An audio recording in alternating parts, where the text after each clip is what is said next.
What's up? Hello, it's Katie here. Welcome to or welcome back to my channel. And 2022 is fast approaching. So we need to wrap up 2021. And you know what that means? It's the end of year book survey.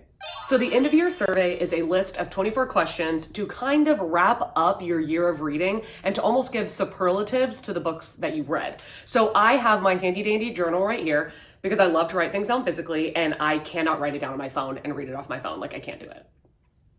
I don't like doing that. Like even if I have a grocery list, I know technically this day and age, it's easier to put it on your phone, but not for me. I won't do it. So the first question is how many books did I read this year? Now, technically the year isn't over yet. We still have like a week and a half left of December, but as of right now, I've read 192 books and I believe that I will finish the year out at 200 books, where I just finished another book literally right before I started filming this. So 193. I'm just gonna go ahead and say 200 because I'm just gonna assume that I'll read 200 books by the end of the year. If not, it'll be pretty damn close. And last year, I believe I read like 146. And let's not talk about the years before that. They were abysmal. Question number 2 is most read genre. Now, technically, this did win out for fantasy by a large margin, but the second genre that won out was tied with horror and thriller. And that is funny because thriller was my highest the year before. And I think that fantasy was a close second. And this year, fantasy was like way up there, way up there, beating everything. The longest book and the shortest book. Now this is so easy. The longest book that I read is Stephen King's The Stand. Dear God. I actually really loved the beginning experience of this. The first half of this book was such a glowing 5 stars. Second half of the book, just cut the book in half and only read the first half. The second half was absolutely insane. But that book is 1,152 pages. I wish that they still had the cut version and didn't just force you to read the uncut version because the book is way too damn long.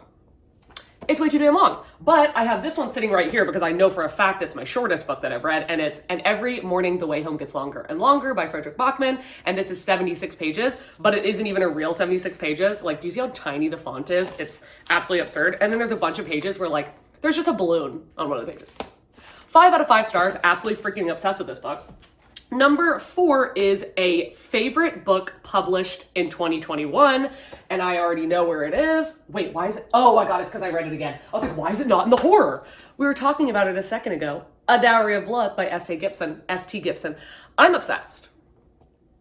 I'm obsessed. This published in 2021. I freaking love it. It is a Dracula's brides retelling about one of his brides that thought that she was the only one and was so obsessively in love with him, and his like gaslighting and manipulation and aggression and how he like just tricked her and all this stuff. And then it's about her emancipating from him, and it's told in love stories to him after she's emancipated herself. It's so good. It's phenomenal. I didn't tell you what The Stand and the other book was about. My bad. Favorite debut of 2021. That is easy. Where it is. Here we go. The Push by Ashley Audrain. Do you know how bitter I am that this did not win Best Debut? I'm bitter. It got 4. It got number 4 on Goodreads Choice Awards. Abysmal. This book is fucking phenomenal. This is a psychological drama. This is definitely not like a mystery thriller, I feel like. It says it is. This is a psychological drama, and this is about a woman named Blythe. Wow, you know you love a book when you can remember the characters' names. This is about Blythe, and she has a daughter with her husband, and she does not feel a connection to her daughter the way that other people say that she will and the way that she hoped.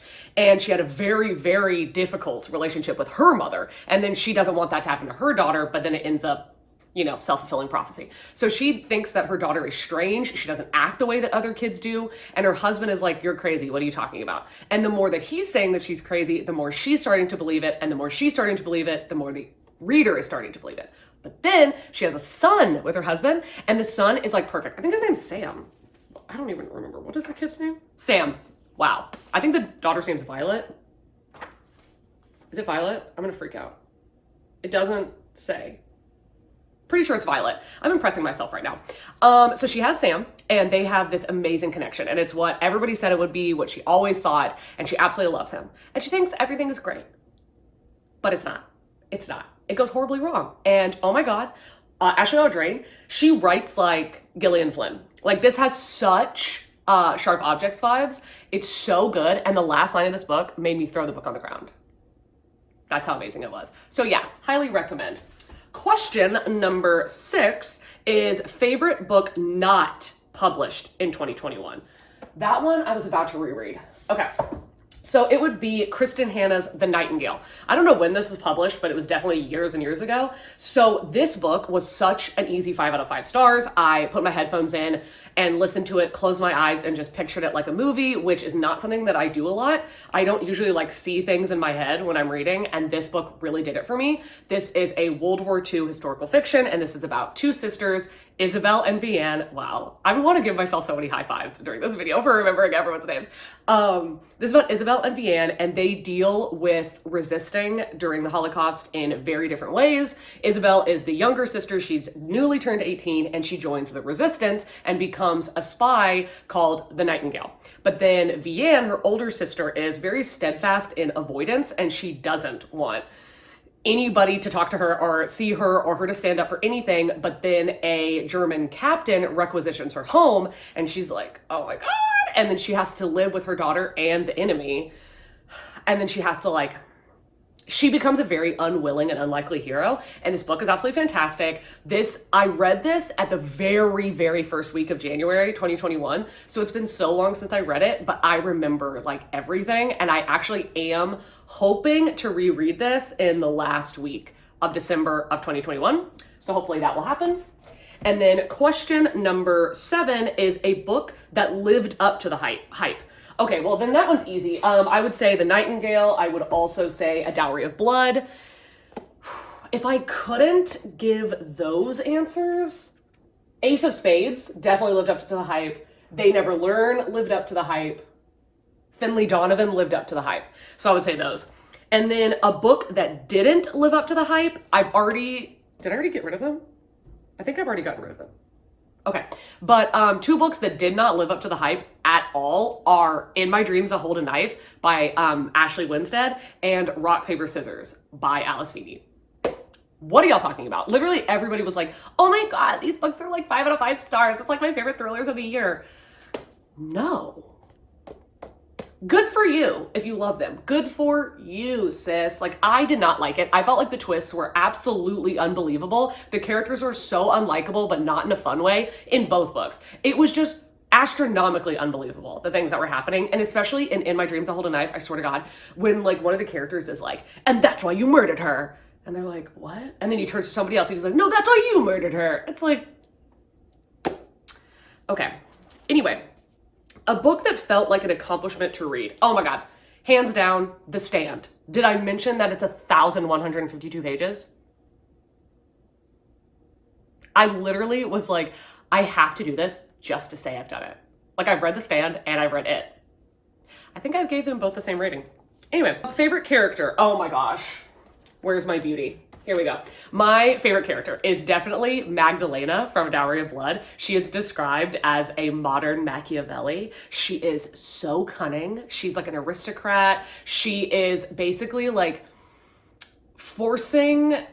she grew up rich, and she somehow disposes of her father with her cunning tactics, and then somehow keeps her money by never getting married, but by keeping men thinking that she might marry them, so that no one is oh yeah, this woman isn't allowed to have this power and have this money. She's well, yeah, I am, because it's gonna go to my husband when I get married.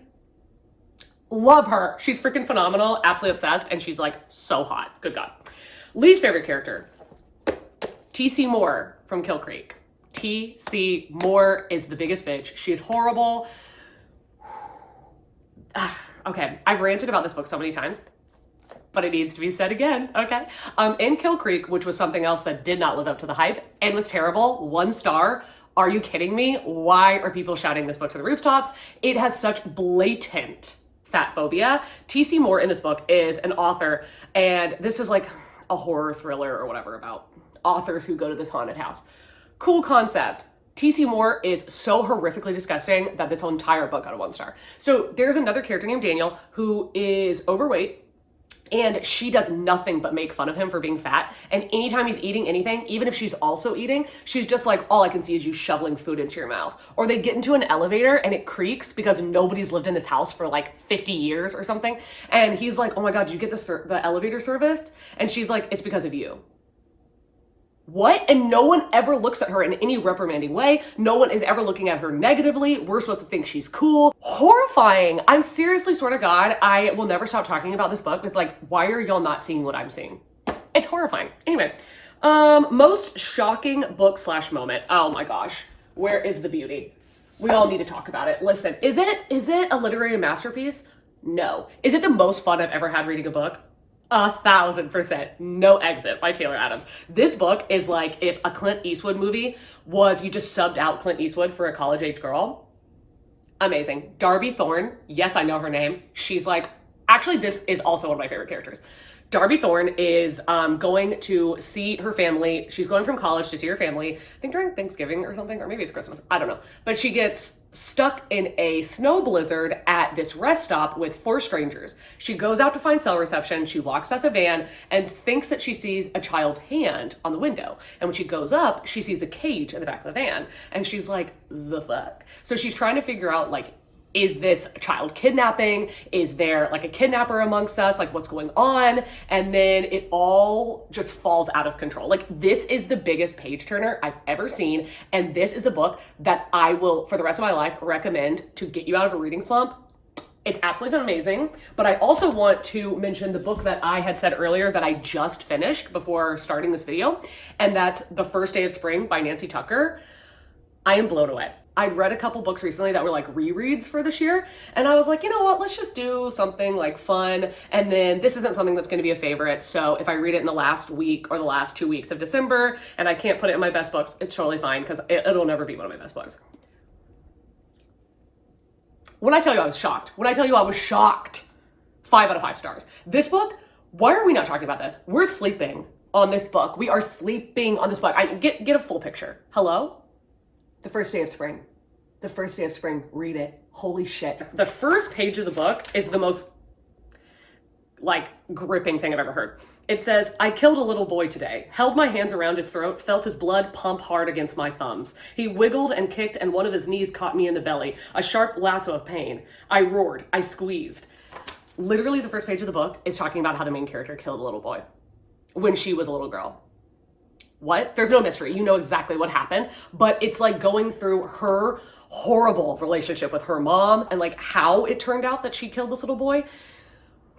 It's so good. It's so good. And it's not like you're like, oh my God, like I totally understand why she did this, but you do understand. You're like, wow, like this upbringing, this is not nature. This is nurture. And the environment that she grew up in is like, just so unsettling. It's not like, oh my God, she was beat. It's like, wow, like, it's just so messed up. Like, I don't know, you'd have to read it. But this shocked me so much. Like, I did not think that I was gonna fall in love with that book as much as I did, but read it. The next question is favorite OTP couple. Nick and Charlie, obviously. Everybody's heard of Heartstopper, and if you don't wanna buy the books, it's literally free on Webtoons. You have no excuse. And then I would also probably say that the 3 vampire children of Dracula in this, I love their relationship. I really love it. Especially Constanta and Magdalena. That shit was hot. Okay, next question. Oh my God, well, let's go ahead and pick this back up. I already know I'm gonna say this. Most well-written book of the year, A Dowry of Blood. This is written so stunningly. Like, let me just flip to a random page and let's see what I highlighted. The people only call me cruel because it's easier to think of a woman as cruel than competent. Surely you can understand that. Are you kidding me? Let's see. Okay, how about this? Let's talk about writing. I wanted to dash myself against your rocks like a wave, to obliterate my old self and see what rose shining and new from the sea foam. The only words I had to describe you in those early days were plunging cliffside or primordial sea, crystal cold stars or black expanse of sky. You turned a strong-minded girl into a pulsing wound of need. It's so good. It's so good. I do want to give an honorary mention to The Burning God by R.F. Kuang because that is the best ending to a series I've ever read. It gets better and better with every book. It's the Poppy War series. I'm not going to go into it, but If you want to read about a great character, it's never been done better. It has never been done better.